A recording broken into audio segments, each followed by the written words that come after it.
Welcome to the Slop Farm. Enjoy the video. You start by preparing both devices.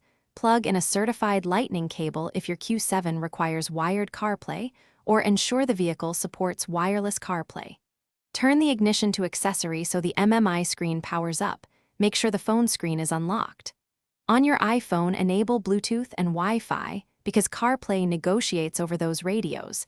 This is why both must be on even for wired setups. Once done, keep the iPhone nearby and the cable untwisted so the first connection is clean and stable. You now make the actual connection. If using a cable, plug it into the car's USB-A or USB-C port labeled with a phone icon.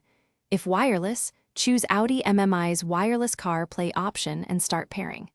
When the iPhone prompts, tap Trust or Allow so the car can access CarPlay. On the MMI, accept any Bluetooth or network pairing prompts. Make sure CarPlay is enabled in iPhone settings General CarPlay and add your Q7 if it doesn't appear automatically.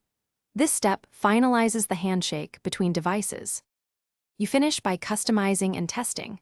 Arrange apps from the iPhone CarPlay screen, then open Maps, make a test call, and play audio to confirm microphone and speakers work.